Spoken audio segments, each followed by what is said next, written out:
ಇನ್ನು ಶಿರೂರಿನಲ್ಲಿ ಭೀಕರ ಗುಡ್ಡ ಕುಸಿತವಾದಂತಹ ಸ್ಥಳಕ್ಕೆ ಸಿಎಂ ಸಿದ್ದರಾಮಯ್ಯ ಅವರು ಭೇಟಿ ಕೊಟ್ಟಿದ್ದಾರೆ. ಮಳೆಯ ನಡುವೆ ಸಿಎಂ ಸಿದ್ದರಾಮಯ್ಯ ಸ್ಥಳ ಪರಿಶೀಲನೆ ಮಾಡಿದ್ದಾರೆ. ಗುಡ್ಡ ಕುಸಿತಕ್ಕೆ ಸಂಬಂಧಪಟ್ಟಂತೆ ಸಿಎಂ ಸಿದ್ದರಾಮಯ್ಯ ಸ್ಥಳಕ್ಕೆ ಭೇಟಿ ಕೊಟ್ಟಿದ್ದಾರೆ.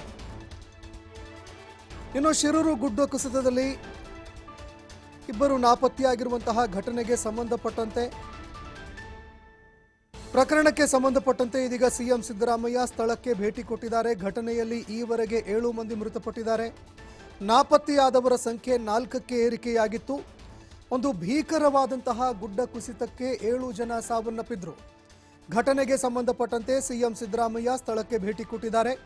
ಸ್ಥಳಕ್ಕೆ ಭೇಟಿ ಕೊಟ್ಟಿರುವಂತಹ ಸಿಎಂ ಸಿದ್ದರಾಮಯ್ಯ ಗುಡ್ಡ ಕುಸಿತವಾಗಿರುವಂತಹ ಸ್ಥಳದ ವೀಕ್ಷಣೆ ಮಾಡಿದ್ದಾರೆ. ಇನ್ನು ಅದೇ ರೀತಿಯಾಗಿ ಅಧಿಕಾರಿಗಳಿಂದ ಮಾಹಿತಿ ಕೂಡ ಪಡೆದುಕೊಂಡಿದ್ದಾರೆ. ಮಳೆಯಾಗ್ತಿರುವ ನಡುವೆ ಸಿಎಂ ಸಿದ್ದರಾಮಯ್ಯ ಛತ್ರಿ ಹಿಡಿದುಕೊಂಡು ಸಚಿವರ ಜೊತೆಯಲ್ಲಿ ಸ್ಥಳಕ್ಕೆ ಭೇಟಿ ಕೊಟ್ಟರು. ಸ್ಥಳದಲ್ಲಿ ಕಂದಾಯ ಸಚಿವ ಕೃಷ್ಣ ಭೈರೇಗೌಡ ಆದಿಯಾಗಿ ಅನೇಕ ನಾಯಕರು ಕೂಡ ಭೇಟಿ ಕೊಟ್ಟಿದ್ದಾರೆ. ಗುಡ್ಡ ಕುಸಿತ ಆಗಿರುವಂತಹ ಸ್ಥಳಕ್ಕೆ ಸಿಎಂ ಸಿದ್ದರಾಮಯ್ಯ ಭೇಟಿ ಕೊಟ್ಟು ಧಾರಾಕಾರ ಮಳೆಯ ನಡುವೆಯೂ ಛತ್ರಿ ಹಿಡಿದುಕೊಂಡು ವೀಕ್ಷಣೆ ಮಾಡಿದ್ದಾರೆ. ಅದೇ ರೀತಿಯಾಗಿ ಗುಡ್ಡ ಕುಸಿಯೋದಕ್ಕೆ ಏನು ಕಾರಣ ಆಯಿತು, ಸಾವು ನೋವುಗಳ ಬಗ್ಗೆ ಸಿಎಂ ಸಿದ್ದರಾಮಯ್ಯ ಮಾಹಿತಿ ಕೂಡ ಪಡೆದುಕೊಂಡಿದ್ದಾರೆ. ಹೌದು ಸರ್, ಹೌದು ಸರ್. ಅವರು ಅದನ್ನ GPS ತಗೊಂಡ್ಬಂದ್ರು, ರಡಾರ್ ತಗೊಂಡ್ಬಂದ್ರು, ಅವ್ರು ಮಾರ್ಕ್ ಮಾಡಿಕೊಟ್ರು ಸರ್. ಅದನ್ನು ಕ್ಲಿಯರ್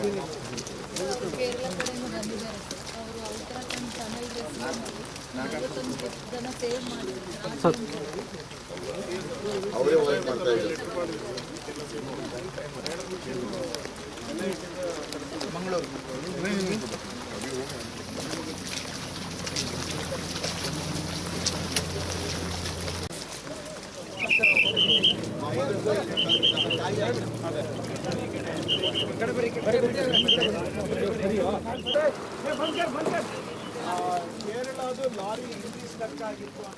ಇನ್ನು ದೃಶ್ಯಾವಳಿಯಲ್ಲಿ ನೋಡ್ತಾ ಇದ್ದೀರಿ ಏನು ಘಟನೆ ನಡೀತು, ಅದೇ ರೀತಿಯಾಗಿ ಗುಡ್ಡ ಕುಸಿತಕ್ಕೆ ಕಾರಣ ಏನಾಯಿತು, ಅದೇ ರೀತಿಯಾಗಿ ಯಾವ ರೀತಿಯಾಗಿ ಕೆಲಸ ನಡೀತಾ ಇದೆ, ರಕ್ಷಣಾ ಕಾರ್ಯ ಯಾವ ರೀತಿಯಾಗಿ ನಡೀತಾ ಇದೆ, ಗುಡ್ಡದ ತೆರವಿನ ಕಾರ್ಯಾಚರಣೆ ಯಾವ ರೀತಿಯಾಗಿ ನಡೀತಾ ಇದೆ, ಇದೆಲ್ಲದಕ್ಕೂ ಸಂಬಂಧಪಟ್ಟಂತೆ ಸ್ಥಳದಲ್ಲಿ ಅಧಿಕಾರಿಗಳಿಂದ ಮಾಹಿತಿಯನ್ನು ಪಡೆದುಕೊಳ್ಳುವಂತಹ ಕೆಲಸವನ್ನು ಸಿಎಂ ಸಿದ್ದರಾಮಯ್ಯ ಮಾಡಿದರು. ಇನ್ನು ಧಾರಾಕಾರವಾಗಿ ಮಳೆಯಾಗ್ತಾ ಇತ್ತು. ಆ ಮಳೆಯ ನಡುವೆಯೂ ಕೂಡ ಸಿಎಂ ಸಿದ್ದರಾಮಯ್ಯ ಅವರು ಸ್ಥಳಕ್ಕೆ ಭೇಟಿ ಕೊಟ್ಟರು. ಅದೇ ರೀತಿಯಾಗಿ ಗುಡ್ಡ ಕುಸಿಯೋದಕ್ಕೆ ಏನು ಕಾರಣ ಆಯಿತು, ಯಾವ ಕಾರಣಕ್ಕಾಗಿ ಗುಡ್ಡ ಕುಸಿತ ಆಯಿತು, ಅದೇ ರೀತಿಯಾಗಿ ಇಡೀ ರಾಜ್ಯದಾದ್ಯಂತ ಈ ರೀತಿಯಾಗಿ ಭೂಕುಸಿತ ಗುಡ್ಡ ಕುಸಿತಗಳ ಪ್ರಕರಣಗಳು ಕೂಡ ಹೆಚ್ಚಳ ಆಗ್ತಾ ಇದೆ. ಇವನ್ನೆಲ್ಲ ತಡೆಯೋದಕ್ಕೆ ಏನು ಮಾಡಬೇಕು, ಇದೆಲ್ಲದಕ್ಕೂ ಸಂಬಂಧಪಟ್ಟಂತೆ ಚರ್ಚೆ ಕೂಡ ಮಾಡಿದ್ದಾರೆ. ಇನ್ನು ಅದೇ ರೀತಿಯಾಗಿ ಅನೇಕ ಅಧಿಕಾರಿಗಳು ಕೂಡ ಸ್ಥಳಕ್ಕೆ ಭೇಟಿ ಕೊಟ್ಟಿದ್ರು. ಇದೇ ಸಂದರ್ಭದಲ್ಲಿ ಮಳೆಯ ನಡುವೆ ಛತ್ರಿ ಹಿಡಿದುಕೊಂಡು ಅಧಿಕಾರಿಗಳ ಆದಿಯಾಗಿ ಸಚಿವರು ಸಿಎಂ ಸಿದ್ದರಾಮಯ್ಯ ಸ್ಥಳಕ್ಕೆ ಭೇಟಿ ಕೊಟ್ಟು ಸ್ಥಳ ಪರಿಶೀಲನೆ ಮಾಡಿದ್ದಾರೆ. ಇನ್ನು ಅದೇ ರೀತಿಯಾಗಿ ಸ್ಥಳೀಯರಿಂದಲೂ ಕೂಡ ಮಾಹಿತಿ ಪಡೆದುಕೊಳ್ಳುವಂತಹ ಕೆಲಸವನ್ನು ಮಾಡಿದ್ದಾರೆ. ಇನ್ನು ಗುಡ್ಡ ಕುಸಿತಕ್ಕೆ ಸಂಬಂಧಪಟ್ಟಂತೆ ವಿಸ್ತೃತವಾದಂತಹ ಮಾಹಿತಿಯನ್ನು ಕಂದಾಯ ಸಚಿವ ಕೃಷ್ಣ ಭೈರೇಗೌಡ ಅವರು ಸಿಎಂ ಸಿದ್ದರಾಮಯ್ಯ ಅವರಿಗೆ ಕೊಡ್ತಾ ಹೋಗ್ತಾ ಇದ್ರು. ಇನ್ನು ಅದೇ ರೀತಿಯಾಗಿ ಪೊಲೀಸ್ ಅಧಿಕಾರಿಗಳು ಕೂಡ ಘಟನೆಗೆ ಕಾರಣ ಏನಾಯಿತು, ಅದೇ ರೀತಿಯಾಗಿ ರಕ್ಷಣಾ ಕಾರ್ಯಾಚರಣೆ, ಗುಡ್ಡ ತೆರವು ಕಾರ್ಯಾಚರಣೆ ಯಾವ ರೀತಿಯಾಗಿ ನಡೀತಾ ಇದೆ, ಇದೆಲ್ಲದಕ್ಕೂ ಸಂಬಂಧಪಟ್ಟಂತೆ ಮಾಹಿತಿಗಳನ್ನು ಕೊಡ್ತಾ ಹೋಗ್ತಾ ಇದ್ರು.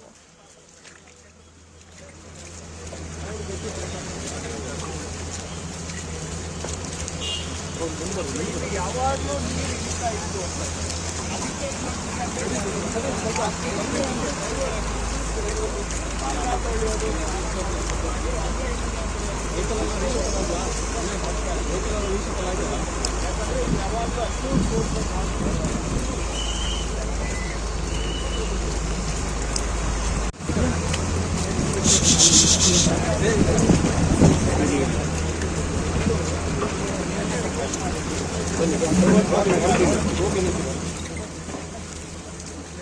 ಇನ್ನು ದೃಶ್ಯಾವಳಿಯಲ್ಲಿ ನೋಡ್ತಾ ಇದ್ದೀರಿ, ಇಡೀ ರಾಜ್ಯದ ಗಮನ ಸೆಳೆದಿದ್ದಂತಹ ಒಂದು ಘಟನೆ ಇದು.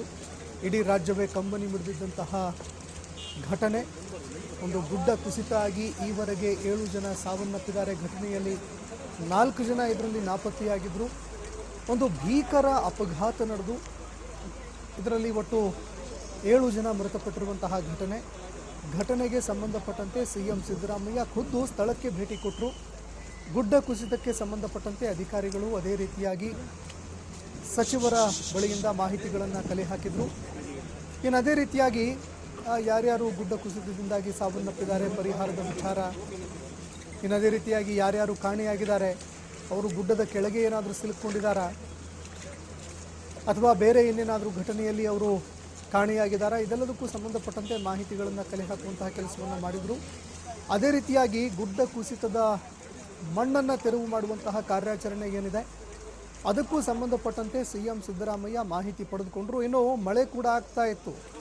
ಇಡೀ ರಾಜ್ಯದಾದ್ಯಂತ ವರುಣ ಆರ್ಭಟಿಸಿ ಬೊಬ್ಬಿರುತ್ತಿದ್ದಾನೆ.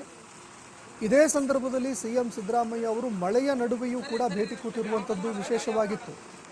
ಮಳೆಯಾಗ್ತಾ ಇರುವ ನಡುವೆಯೂ ಕೂಡ ಸಿಎಂ ಸಿದ್ದರಾಮಯ್ಯ ಸಾಮಾನ್ಯವಾಗಿರುವಂತಹ ಒಂದು ಕೋಟ್ ಹಾಕ್ಕೊಂಡು ವೀಕ್ಷಣೆ ಮಾಡೇ ಬಿಡೋಣ, ಅದೇನು ಸಮಸ್ಯೆ ಆಯಿತು ಅಂತ ನೋಡಿಯೇ ಬಿಡೋಣ ಅಂತ ಸ್ಥಳಕ್ಕೆ ಇಳಿದು ಎಲ್ಲ ಮಾಹಿತಿಗಳನ್ನು ಕಲೆ ಹಾಕುವಂತಹ ಕೆಲಸವನ್ನು ಮಾಡಿದರು. ಅದೇ ರೀತಿಯಾಗಿ ಗುಡ್ಡ ಕುಸಿತ ಆಗ್ತಾ ಇರುವಂಥದ್ದನ್ನು ತಡೆಯೋದಕ್ಕೆ ಏನು ಮಾಡಬೇಕು ಅನ್ನುವಂತಹ ವಿಷಯಕ್ಕೆ ಸಂಬಂಧಪಟ್ಟಂತೆ ಕೂಡ ಚರ್ಚೆ ನಡೆದಿರುವಂಥದ್ದು. ಇನ್ನು ಅದೇ ರೀತಿಯಾಗಿ ರಸ್ತೆ ಉದ್ದಕ್ಕೂ ಅನೇಕ ಇದೇ ರೀತಿಯಾದಂತಹ ಘಟನೆಗಳು ನಡೆದಿದ್ದವು. ಹೀಗಾಗಿ ಇಲ್ಲಿ ನಡೆದಿರಬಹುದಾದಂತಹ ಕಾಮಗಾರಿ ಏನಿದೆ ಅದಕ್ಕೂ ಸಂಬಂಧಪಟ್ಟಂತೆ ಸಿಎಂ ಸಿದ್ದರಾಮಯ್ಯ ಮಾಹಿತಿ ಕಲೆ ಹಾಕಿದ್ದಾರೆ ಅನ್ನುವಂಥದ್ದು ಗೊತ್ತಾಗ್ತಾ ಇದೆ. ಇನ್ನು ಅದೇ ರೀತಿಯಾಗಿ ರೆಸ್ಕ್ಯೂ ಆಪರೇಷನ್ ಯಾವ ರೀತಿಯಾಗಿ ನಡೀತು, ಮಣ್ಣಿನ ತೆರವು ಕಾರ್ಯಾಚರಣೆ ಯಾವ ರೀತಿಯಾಗಿ ನಡೀತು, ಇದೆಲ್ಲದಕ್ಕೂ ಸಂಬಂಧಪಟ್ಟಂತೆ ಅಧಿಕಾರಿಗಳಿಂದ ಮಾಹಿತಿ ಪಡೆದುಕೊಳ್ಳುವಂತಹ ಕೆಲಸವನ್ನು ಮಾಡಿದ್ದಾರೆ. ಅದೇ ರೀತಿಯಾಗಿ ಕಂದಾಯ ಸಚಿವರು ಕೂಡ ಈ ಮಳೆಯ ನಡುವೆ ಸಿಎಂ ಸಿದ್ದರಾಮಯ್ಯ ಅವರಿಗೆ ಸಾಥ್ ಕೊಟ್ಟರು. ಅನೇಕ ಅಧಿಕಾರಿಗಳು ಕೂಡ ಸಿಎಂ ಸಿದ್ದರಾಮಯ್ಯ ಅವರ ಜೊತೆಯಲ್ಲಿ ಬಂದು ಸ್ಥಳಕ್ಕೆ ಭೇಟಿ ಕೊಟ್ಟು ಪರಿಶೀಲನೆ ಮಾಡುವಂತಹ ಕೆಲಸವನ್ನು ಮಾಡಿದ್ರು. ಇನ್ನು ಇದೇ ಸಂದರ್ಭದಲ್ಲಿ ಕಂದಾಯ ಸಚಿವ ಕೃಷ್ಣ ಭೈರೇಗೌಡ ಅವರು ಸಿಎಂ ಸಿದ್ದರಾಮಯ್ಯ ಅವರಿಗೆ ಎಲ್ಲ ಮಾಹಿತಿಗಳನ್ನು ಕೊಡುವಂತಹ ಕೆಲಸವನ್ನು ಮಾಡಿದ್ದಾರೆ. ಏನಾಯಿತು, ಏನಿಲ್ಲ, ಅದೇ ರೀತಿಯಾಗಿ ಮಣ್ಣಿನ ತೆರವಿನ ಕಾರ್ಯಾಚರಣೆ ಯಾವ ರೀತಿಯಾಗಿ ನಡೀತಾ ಇದೆ, ಇದೆಲ್ಲದಕ್ಕೂ ಸಂಬಂಧಪಟ್ಟಂತೆ ಮಾಹಿತಿ ಕೊಟ್ಟಿದ್ದಾರೆ. ಸರ್ ಅವರು ಮಾರ್ಕ್ ಮಾಡಿದ್ರು ಸರ್. ನಾನು ಜಿಲ್ಲಾ ಆಡಳಿತದವರಿಗೆ, ನಮ್ಮ ಡಿಸ್ಟ್ರಿಕ್ಟ್ ಇನ್ಚಾರ್ಜ್ ಮಿನಿಸ್ಟರ್ಗೆ ಹೇಳಿದ್ದೀನಿ ಸ್ಪಷ್ಟವಾಗಿ, ಮತ್ತು ಜಿಲ್ಲಾ ಮಂತ್ರಿಗೆ ಸತೀಶ್ ಸೈಲ್ ನಿಮ್ಮ ಈ ಭಾಗದ ಶಾಸಕರು ಅವರೆಲ್ಲರಿಗೂ ಕೂಡ ಸ್ಪಷ್ಟವಾಗಿ ಹೇಳಿದ್ದೀನಿ. ನಾವು ರೆಸ್ಕ್ಯೂ ಆಪರೇಷನನ್ನು ತ್ವರಿತವಾಗಿ ಮಾಡಬೇಕು. ಯಾಕಂದರೆ ಮಳೆ ಬೇರೆ ಇದೆ. ಈ ಮಳೆಯಲ್ಲೂ ಕೂಡ ರೆಸ್ಕ್ಯೂ ಆಪರೇಷನ್ ನಡೀತಾ ಇದೆ. ನಾನು ಕೂಡ ಬಂದಾಗ ಮಳೆ ಜಾಸ್ತಿನೇ ಇತ್ತು. ಬಂದಾಗ ನಾವು ಯಾಕೆ ತಕ್ಷಣ ಬರೋಕ್ಕಾಗಲಿಲ್ಲ ಅಂದರೆ ಅಸೆಂಬ್ಲಿ ನಡೀತಾ ಇತ್ತು. ಅಸೆಂಬ್ಲಿ ನಡೀತಾ ಇದ್ದರಿಂದ ಇವತ್ತು ಬರಲಿಕ್ಕೆ ಆಗಿದೆ. ನಾನು ನಮ್ಮ ಸತೀಶ್ ಶೈಲ್ ಅವತ್ತೇ ಕಳಿಸಿದ್ದೆ. ನಾನು ನಮ್ಮ ಮಂಕಳ ವೈದ್ಯ ಅವ್ರನ್ನ ಡಿಸ್ಟ್ರಿಕ್ಟ್ ಇನ್ಚಾರ್ಜ್ ಮಿನಿಸ್ಟರ್ನ ಅವತ್ತೇ ಕಳಿಸಿದ್ದೆ. ಮತ್ತು ಜಿಲ್ಲಾ ಆಡಳಿತನೂ ಕೂಡ ಎಲ್ಲ ಕ್ರಮಗಳನ್ನು ತಗೋಬೇಕು ಅಂತ ಹೇಳಿದ್ದೆ. ಹಾಗಾಗಿ ಎಲ್ಲ ಕ್ರಮಗಳನ್ನು ಕೂಡ ತಗೋತಾ ಇದ್ದಾರೆ. ಜೊತೆಗೆ ನಾನು ಮಂಕಳ ವೈದ್ಯ ಅವರಿಗೆ, ಡಿಸ್ಟ್ರಿಕ್ಟ್ ಇನ್ಚಾರ್ಜ್ ಮಿನಿಸ್ಟರ್ಗೆ, ಯಾರು ಸಾವನ್ನಪ್ಪಿದ್ದಾರೆ ಈ ಇದರಿಂದ, ಲ್ಯಾಂಡ್ ಸ್ಲೈಡಿಂದ, ಅವರಿಗೆ 5,000 ರೂಪಾಯಿ, 5 ಲಕ್ಷ ಪರಿಹಾರ, 5 ಲಕ್ಷ ಪ್ರತಿಯೊಬ್ಬರಿಗೂ ಕೂಡ ಕೊಡಬೇಕು ಅಂತ ಅವತ್ತೇ ಹೇಳಿದ್ದೆ. ನಮ್ಮ ರೆವಿನ್ಯೂ ಮಂತ್ರಿಗಳು ಕೂಡ ಹೇಳಿದರು ಅವ್ರಿಗೆ. ಸೊ ಹಾಗಾಗಿ 5 ಲಕ್ಷ ರೂಪಾಯಿ ಈಗಾಗಲೇ ಘೋಷಣೆ ಮಾಡಾಗಿದೆ. ಕೊಟ್ಟಾಯ್ತಾ? 5 ಲಕ್ಷ ರೂಪಾಯಿ ಕೊಟ್ಟಾಗಿದೆ. ಇನ್ನು ಡೆಡ್ ಬಾಡಿ ರಿಕವರ್ ಹೋದ್ರೆ, ಒಂದು ವೇಳೆ ಆದರೆ ಮಿಸ್ಸಿಂಗ್ ಆಗಿರೋದಕ್ಕಂಥದ್ದು, ಒಂದು ವೇಳೆ ಸತ್ತೋಗಿದ್ರೆ, ಆ ಬಾಡಿ ರಿಕವರ್ ಆಗಿದ್ರೆ ಅವ್ರಿಗೂ ಕೂಡ 5 ಲಕ್ಷ ರೂಪಾಯಿಗಳು ಪರಿಹಾರ ನಡೀತಾ ಇದೆ. ನಾನು ಜಿಲ್ಲಾ ಆಡಳಿತದವರಿಗೆ, ನಮ್ಮ